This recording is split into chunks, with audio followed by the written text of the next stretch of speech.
The genocide ending of Undertale truly interesting. This cutscene is truly unique and is quite creepy, especially if you discover this cutscene on your own without any prior knowledge. But, after the world gets destroyed, the game crashes and once you rejoin, there's nothing. Okay, there's wind, but aside from that there's just a black screen. Now, for whatever reason, you just stay on this black screen. I don't know why. Let's just say you're a streamer who's just beaten the game and now you're talking about why you love the genocide route. You keep doing whatever is on the screen. Suddenly, some text appears on screen. This text is from Chara, being surprised you're still here. I mean, you stared at a black screen for 10 minutes and that is an achievement in today's society. This monologue consists of going back to the world that we destroyed so we can play the game again. After this monologue, Chara asks for our soul and we give it to them, allowing us to play Undertale again. What I just described is what happens if you load your game after completing the genocide route, load the game and wait for 10 minutes. If you paid attention, you would have noticed me saying Chara since Chara is responsible for everything. Well, I want to have a different idea. Or rather, different ideas since there are other options and I do want to see if it's possible for anyone else to be the one who speaks to us. So join me today in an Undertale theory that I made so I could consider channel and Undertale channel and not just a Deltarune one. Like and subscribe if you want Undertale theories and let's begin. Now, since this the genocide route, we don't have many options. Heck, pretty much no one should even be alive at this point. But, you know what they say. If you didn't see the body, they're probably not dead. Well, in this case it's dust but my point still stands. Well, if we go by who's still left after the genocide route, we have quite a lot of options, but there's only two characters I can see being the one who speaks to us. The first is Gerson. This is because of this line.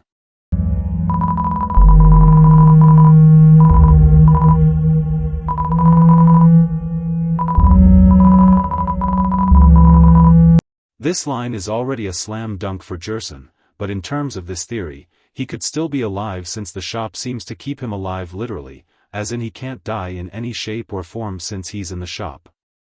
As for the speech, Gerson would be intrigued by us coming back since someone as old as him knows we'd have better things to do. The problem though is with him wanting our soul. In Deltarune, he very clearly doesn't want our soul, so the logic most likely applies to Undertale. As for the other character, Alphys, while seeming incompetent at first, might have actually been able to build some sort of machine to avoid being stuck in the time loop. I mean, a certain someone has probably told her. But, having her even survive is a stretch as the one who speaks here is clearly more confident than Alphys and while she's gained more confidence in the Alphys ending, this definitely takes place much sooner than said ending. So, is there anyone within reason to still be alive? Well, there is one character who I hinted at being alive earlier. The game also hints at keeping this character alive. That character is none other than Sans Undertale himself. Now, I know what you're thinking. Underdude, Sans is dead and you're a stupid big back. Well, I'm not a stupid big back and there is evidence for Sans being alive after you allegedly kill him. You see, after making him bleed, he dies off-screen or at least, that's what you think because you're not the one who knows wherever Sans is dead or not, it's the game. Now, as most of you know, after killing a good amount of monsters, the game has a kill count that determines how many monsters you kill. Every monster that you kill is counted for the kill count. All except one monster, which is Sans. Furthermore, he did say he was going to Grillby so it's possible he survived. As for the speech, there's a good chance Sans wouldn't be surprised at us coming back after already destroying the world. In fact, he probably knows about us coming back though that's a stretch. So, who could be alive and also be like the voice at the other end? Well, this is the part of the video that involves Gaster. Now, I know most of you are tired when someone blames Gaster for something but hear me out. According to the Goners, Gaster was shattered across time and space and if that's the case, then a part of him would theoretically still be here. Going with that assumption, we now have to see if the voice sounds like Gaster. For starters, they both use the word interesting. Now, this isn't much since literally anyone can use this word, but let's keep going. The voice seems confused and wonders why we did what we did. Gaster, being a scientist, would absolutely begin to question what we're doing since to him, it's very very interesting. The thing that ultimately disproves this theory is why would Gaster want our soul? Well, you could argue that Gaster wants our soul for Deltarune since the soul is a big part of the plot, but Deltarune isn't the sequel to Undertale Genocide.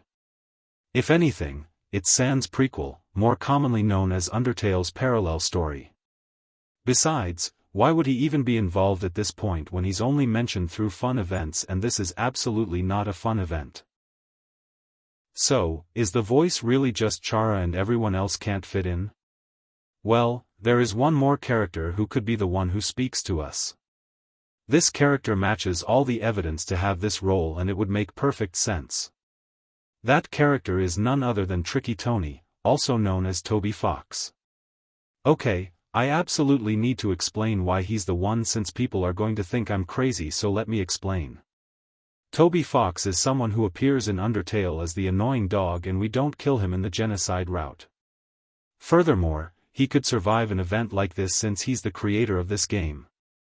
As for the speech, the annoying dog is Toby's self-insert, and therefore we'd need to analyze how Toby speaks in real life. Now, I'm not one of his closest friends or even know him at all in real life since I'm British, but based on tweets and newsletters, Toby can absolutely be someone who jokes about but also has serious moments, and besides, while he has incredible musical talent, Toby is a normal person. More normal than a lot of us. So, he does match up with that. As for why he'd want our soul, Toby would want it to show us the effects of our actions with the soulless endings.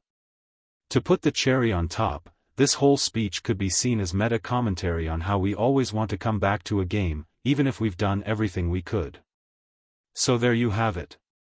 A theory that probably shouldn't exist but does anyway. Well, it doesn't matter because I'm sure you enjoyed, and if you did, then you should like and subscribe for more theories. Anyways, I'll see you all next time.